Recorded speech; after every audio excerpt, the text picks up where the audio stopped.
실화를 바탕으로 제작된 영화라고 하죠. 아마 여러분 중에 많은 분들이 보셨을 거예요. 패치 아담스라고 하는 영화입니다. 이 패치 아담스는 의사예요. 그런데 환자를 치료하는데 몸으로 접근하지 않고 환자의 마음을 이렇게 어루만지면서 그 환자의 병을 치료해주는 정말 좋은 이 시대에 필요한 의사죠. 패치 아담스라고 하는 영화가 낯설게 느껴질 수도 있겠지만 아마 이 영화의 포스터를 보면 이 영화라고 생각이 들 겁니다. 이 사람이 패치 아담스입니다. 그 영화를 보면 이게 의학 기구인 걸로 알고 있는데 의료 기구인 걸로 알고 있는데 공처럼 생긴 거죠. 빨간 거를 이렇게 코에다 끼고 어린 환자들을 만납니다. 그래서 아주 냉랭했던 이 어린 아이들이 이렇게 코믹하게 어린애들에게 다가가는 이 패치 아담스를 보고 막 환하게 웃고 막 박수치고 친해지고 하는 그런 영화의 장면이죠. 정말 이 시대에 이런 의사가 필요하지 않을까. 우리의 마음을 어루만져 주는 그런 의사들 말입니다. 꼭 의사만은 아니겠죠. 이 시대가 너무 어려우니까 진짜 우리가 외적인 것들을 터치해 주기보다는 우리의 속을 이렇게 만져줄 수 있는 사람들을 더 많이 필요로 하고 갈구하고 있는 것 같습니다. 이렇게 멋있게 보이는 의사지만 사실 패치 아담스가 처음부터 그랬던 것은 아니었죠. 어느 날 이 사람이 나에게는 좀 심각한 문제가 있다라는 것을 알게 돼요. 그래서 스스로 정신병원에 들어가죠. 나에게 문제가 있다. 이대로는 안 되겠다 싶은 거예요. 그래서 병원에 들어가서 많은 환자들을 봅니다. 그들의 고통을 느끼게 되죠. 그리고 그들과 함께 이야기를 나눠요. 그러면서 이 패치 아담스가 이 환자들과 함께 지내면서 내 문제가 이거구나 하고 깨닫게 됩니다. 그러면서 단순히 내 상태를 진단하는 것만이 아니라 내가 자기 자신이 얼마나 소중한 존재인지, 나는 여전히 불완전하고 몸도 아프고 정신도 이상할 수 있을는지 모르겠지만 내가 얼마나 내 삶, 내 존재가 얼마나 귀중한 건지를 깊이 깨닫게 됩니다. 그래서 이 패치 아담스가 이제 내가 더 이상 병원에 있을 필요가 없겠다 생각을 하고 병원 밖으로 나오려고 하죠. 그런데 담당 의사는 만류합니다. 아니요, 당신은 문제가 있어요. 전 괜찮습니다. 아니, 당신은 정신적인 문제가 있다니까. 저는 괜찮아요. 제가 얼마나 소중하고 이제 저는 잘 살 수 있습니다. 아니요, 당신은 의학적으로 아직 문제가 여전히 남아 있어요. 하면서 허락하지 않는 거예요.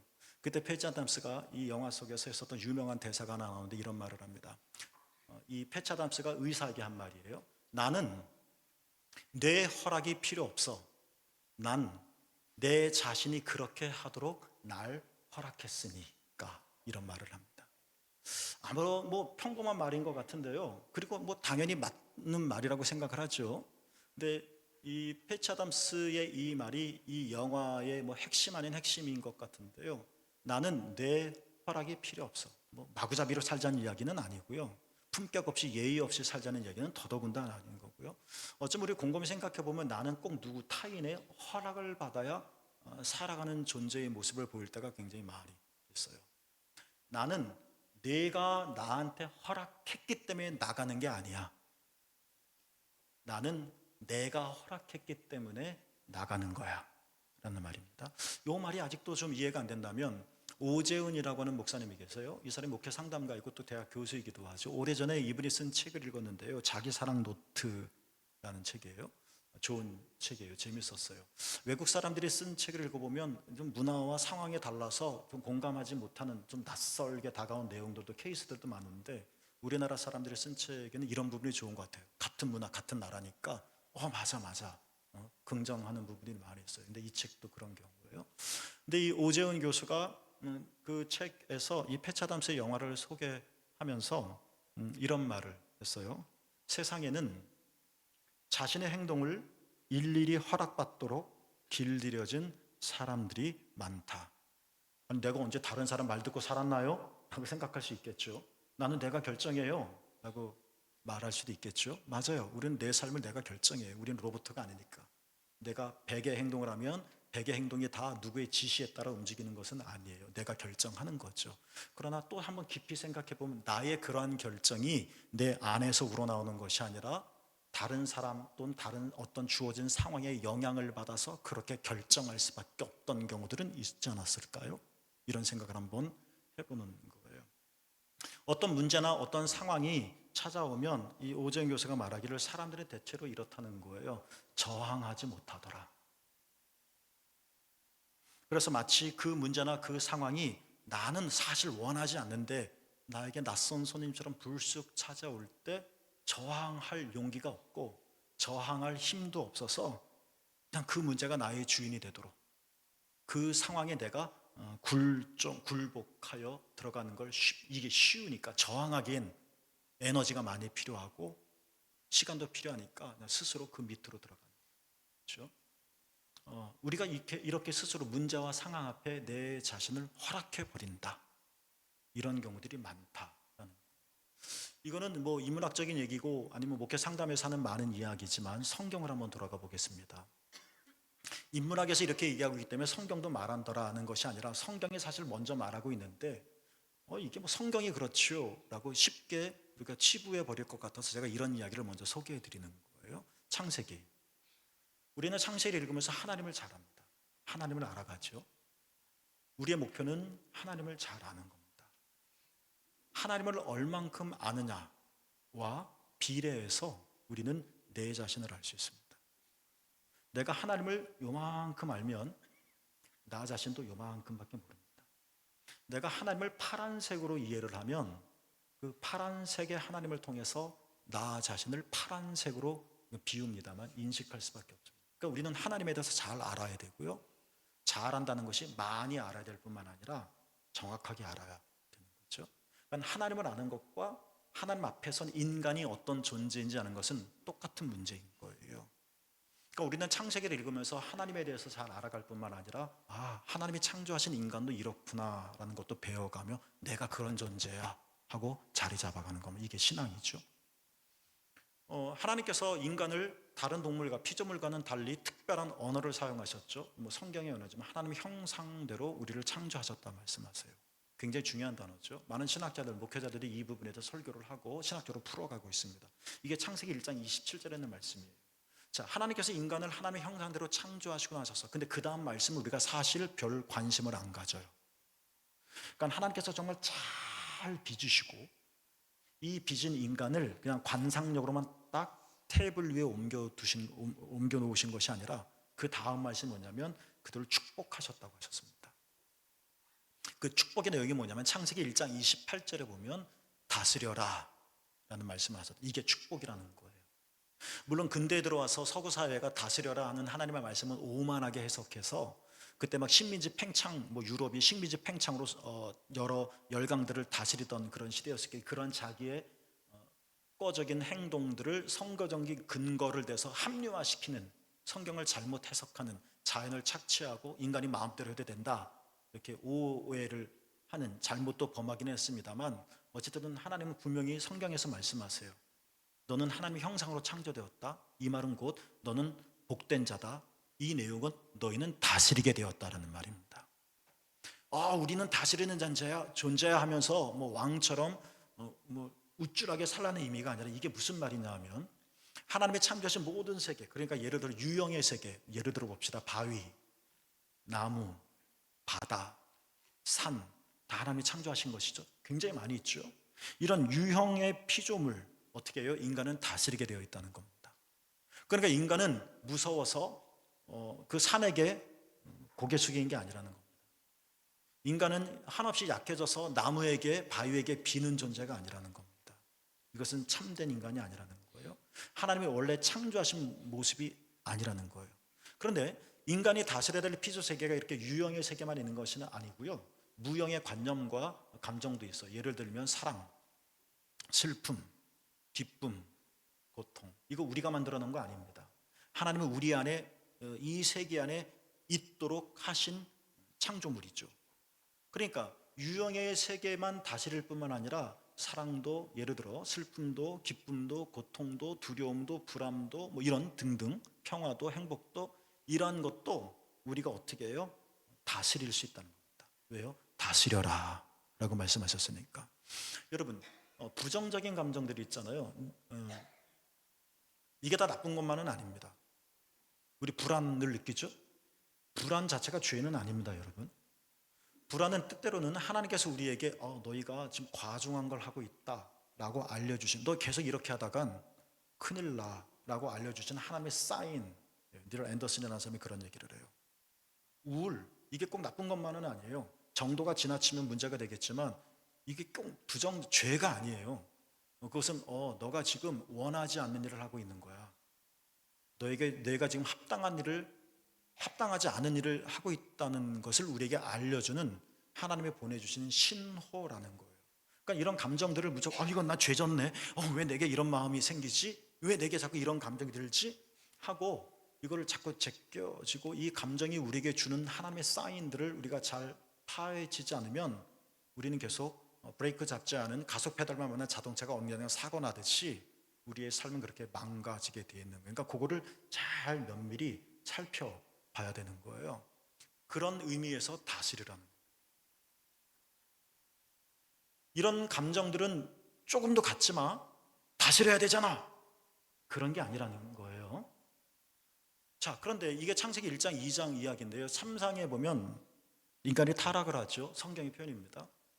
그러면서 인간에게 원조적인 본성들이 나타나게 되었어요. 근데 성경의 표현이 참 재미있고 깊이 두고두고 씹으면서 생각해 볼 만한 것들이에요. 예를 들어서 제가 좋아하는 표현들인데요, 창세기 죄를 짓고 나서 인간의 행동이 어떻게 되냐면 3장 8절에 보면 이런 말이 나오죠. 어떻게 써요? 피하여서 어떻게 했다? 숨었다. 창세기 3장 10절에는 어떤 표현이 나오죠? 두려워서 어떻게 했다? 숨었다. 여러분, 이 문장을, 이 문장이 있는 이 사건을 우리 알죠? 그렇죠? 죄를 져서 동산나무 뒤에 숨었다. 너 왜 숨었어? 어디 있어? 하나님이 두려워서 숨었어. 요 그림을 그릴 수 있죠?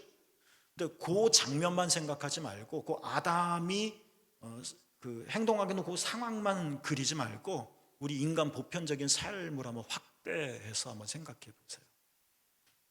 뭔가 나에게 큰일이 딱 닥쳤어. 그러면 하나님은 원래 인간은 다스려라, 그렇죠? 그런데 타락한 인간은 어떻게 했어요? 피하여 숨었다. 원치 않는 이거 어떡하지? 나 큰일 나는 거 아니야? 하나님께서 보시기에 좋았던 인간은 어떻게 하는 거예요? 다스려라. 이런 감정이 너에게 들고 이런 감정이 너에게 뭔가 메시지를 전해주기는 했지만 그 감정이 너의 주인이 되게 해서는 안 된다. 다스릴 수 있다. 그런데 타락한 인간은 다스리지 못하고 어떻게 한다는 거예요? 두려워서 어떻게 해요? 숨었다 라는 표현을 쓰는 거예요. 그러니까 다스리지 못하고요, 세상에 대한 창조적인 지배력을 상실을 하고요, 문제 앞에서 두려움을 느끼며 회피하고 숨어버리는 존재가 되었다. 이게 죄성이다 라는 거예요. 자, 그런데 이건 창세기이고요. 이제 오늘 본문 들어가 봅시다. 제자들이 그랬다는 겁니다. 18절 말씀에 보면, 오늘 본문은 19절이죠. 18절의 말씀에 보면 마리아가요 이미 부활하신 예수 그리스도를 만났습니다. 그리고 제자들에게 다가가서 예수님이 부활하셨어요 라고 전해 주었죠. 제자들은 예수님께서 부활하셨다는 사실을 들어서 이미 알고 있었습니다. 알았어요. 18절에 이미 알았어요. 그런데 19절에 알았던 제자들이 어떻게 했습니까? 유대 사람들이 무서워서 문을 모두 닫아 걸고 어떻게 했어요? 숨었다 라고 했습니다. 창세기에서 뭐라고 말했죠? 그렇죠?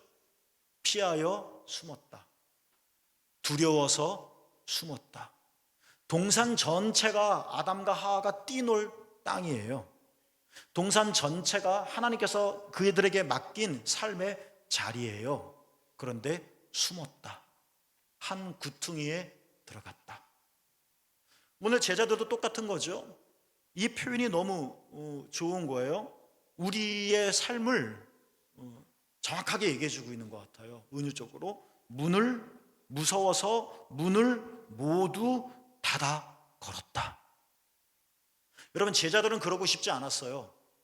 그리고 문을 닫아 걸고 산다? 이것은 본연의 삶이 아닌 거예요. 문을 활짝 열고 따뜻한 햇살을 맞고 싶어 하고요, 방문을 활짝 박차고 나가서 높은 창공을 바라보며 풀냄새를 맡고 싶고요, 하고 싶은 것 막 하면서 뛰놀고 싶고요, 땀을 흘리고 싶고요, 이게 모든 사람들이 원하는 거예요. 하고 싶어요. 그런데 어떻게 해요? 못해요. 문을 모두 닫아 걸고 숨었다. 하나님께서 처음 창조하신 이 다스려라 하는 이 축복을 상실하고 웅크러드는 거예요. 문을 못 여는 거예요. 그러니까 문을 모두 닫아 걸었다는 이야기는 단순히 사실적인 이야기만이 아니라 그들의 삶이 제한되었다는 거예요. 그렇죠? 이해되시겠죠? 자, 이제 오늘 이게 19절 앞부분 얘기인데요. 이렇게 문을 모두 닫아 걸고 나도 정말 이렇게 살고 싶지 않은데 내가 왜 이러는 줄 모르겠어. 나도 정말 문을 열고 나가고 싶어. 근데 무서워 죽겠어. 그래서 자기들끼리 끼리끼리 모여서 가슴 두근두근 거리면서 조마조마 끌면서 조그만 삶을 살 수밖에 없는 그런 제자들, 두려움 때문에. 정말 내가 왜 이러지? 내가 나를 생각해도 너무 부끄러워. 다른 사람이 이런 나를 보면 어떻게 생각할까? 이 바보같이 왜 내가? 이런 자신에 대해서 수치심을 갖는. 그래서 이 수치심이 점점 커져서 점점 문을 닫아 잠그는 이런 제자들. 예수님은 분명히 18절 부활하셨고 제자들도 알고 있었지만 그러나 현실의 삶은 전혀 부활하지 못한.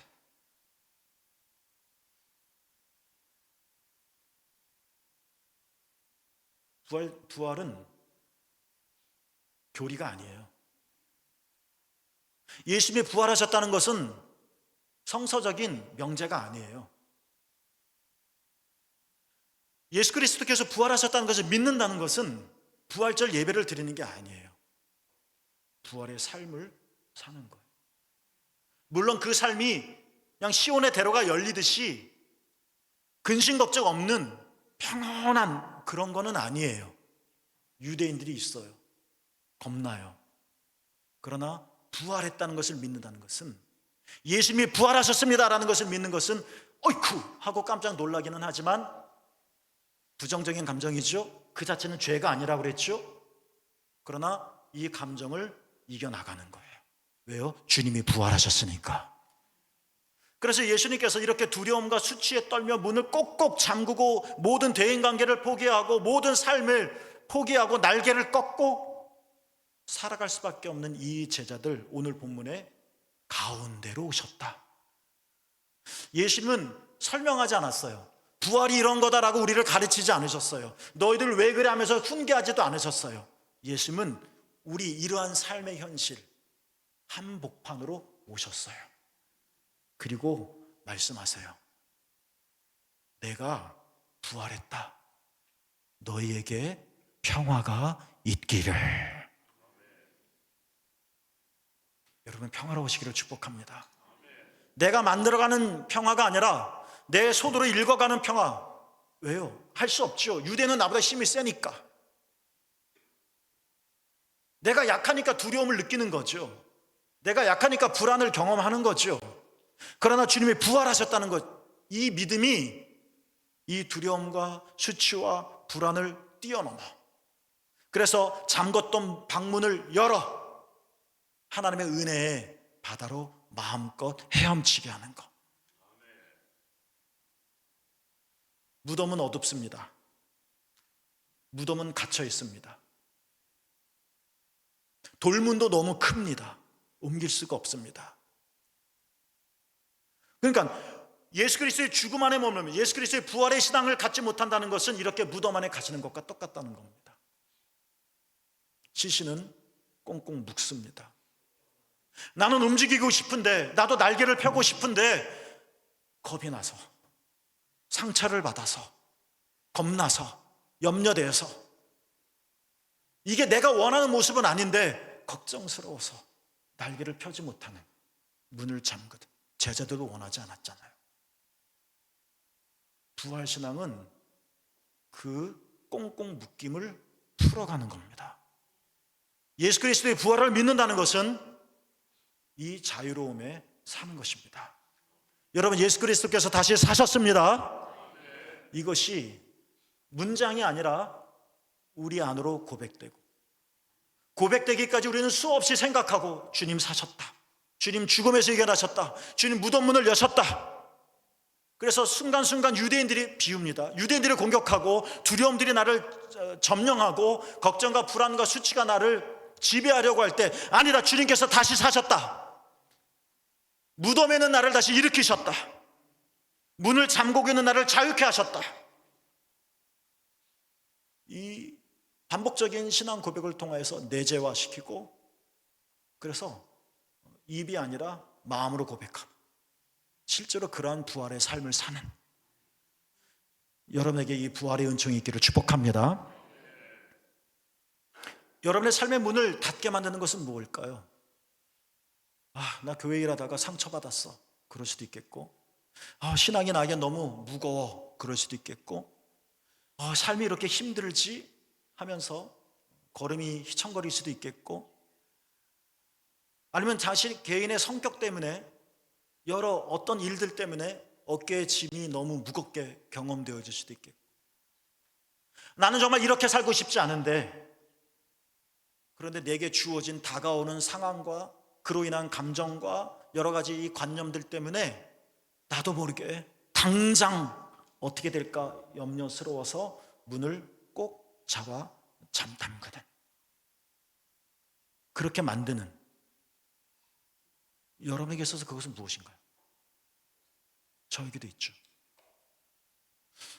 저는 늘 예배 시간마다 이렇게 주일은 빨리 오는지 주일이 한 10일마다 왔으면 얼마나 좋을까.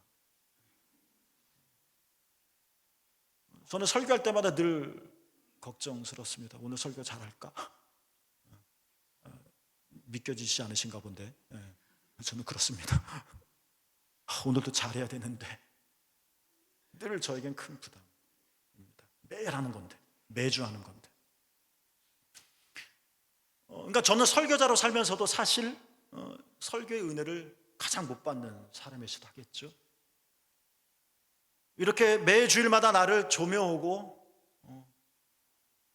꿈속에서도 설교하는 꿈을 꾸고,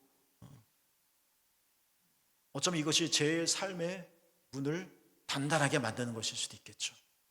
나는 이 부분에 설교를, 예배를 대충 하겠다는 이야기가 아니라 이 문제에 대해서 나도 좀 자유로워지고 싶고 은혜 위에 있고 싶은데, 저에게는 그런 것처럼 여러분에게서는 뭔가 하는 겁니다. 무엇이 여러분의 삶을 아프게 하는지, 무엇이 여러분의 삶을 무기력하게 만들고 무정하게 만드는지 주님께서 우리에게 말씀하시죠. 얘들아, 내가 다시 살아났다. 너희에게 평화가 있기를. 여러분, 정말 주님께서 이 부활의 평화를 여러분에게 내려주시기를 축복합니다. 우리가 그걸 쥐어주었으면 좋겠습니다. 우리가 그것을 삼켰으면 좋겠습니다. 그러자 제자들이 문을 잠그고 덜덜 떨고 있었던 이런 자들 한가운데로 주님께서 오셔서 너에게 평화가 있기를 하고 축복하시니, 제자들이 이 말씀을 그냥 인사말로 듣지 않고 그들의 영혼을 깨우는 정말 충격적인 말씀으로 고백되어지자, 정말 그렇구나 하고 그들의 인생을 꽝 하고 치는 믿음의 말로 들리게 되어지자, 19절까지 그들이 두려움 속에서 떨었는데 20절에 보면 그들이 기뻐하였다. 19절에 그들은 문을 닫고 있었는데 21절에 보면 세상을 향하여 문을 열고 나가게 되었다. 성경의 포괄적인 메시지인 것이죠. 여러분, 주님께서 다시 사셨습니다. 우리 물론 힘듭니다. 물론 우리 아파요. 우리 괴로울 때도 있습니다. 정말 마음이 가시같이 힘들 때도 있습니다. 그렇지만 여러분, 주님께서 다시 사셨습니다. 주님이 이런 우리의 삶의 한복판으로 오신다는 겁니다. 그리고 축복한다는 겁니다. 너에게 평화가 있기를.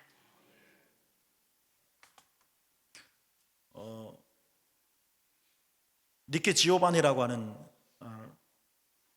시인이 지은 시인데요,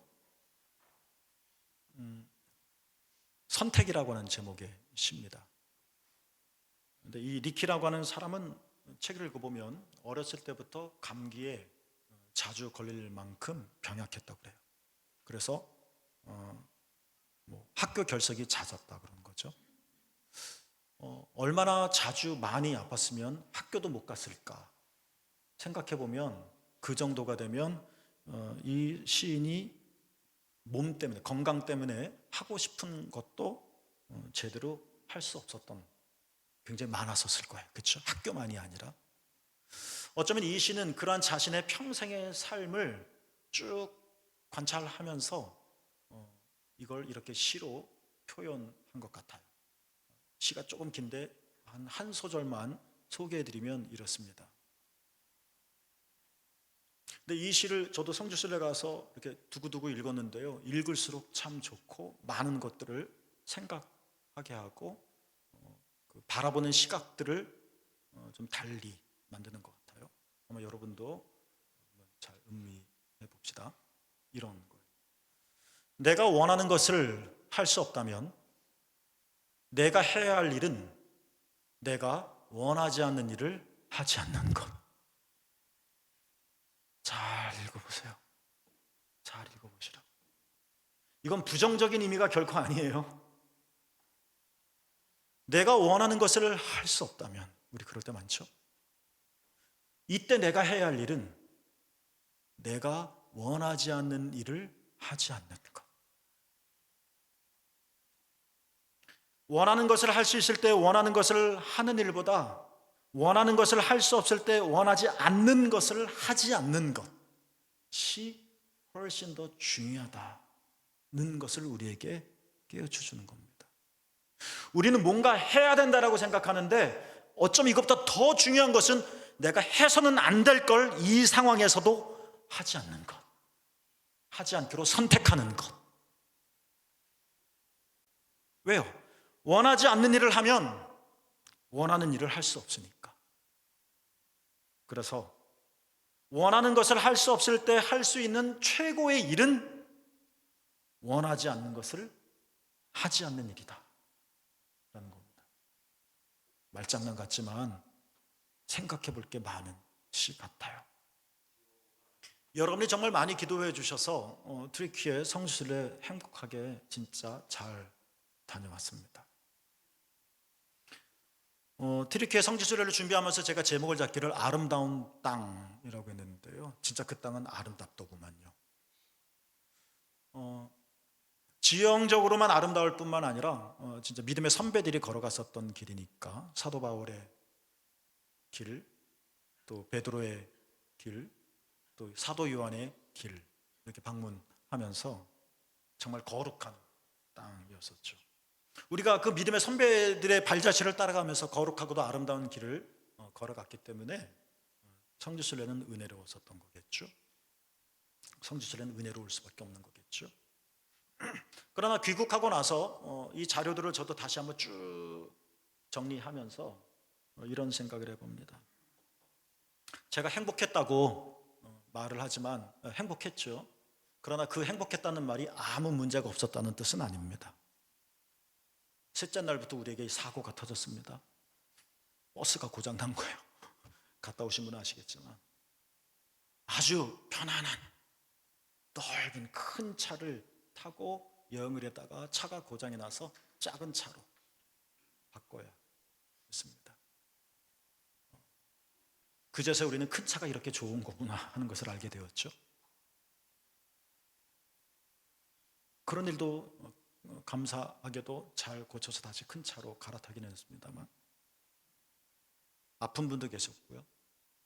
또 말하지는 않았지만 속이 상했었던 일도 있었을 겁니다.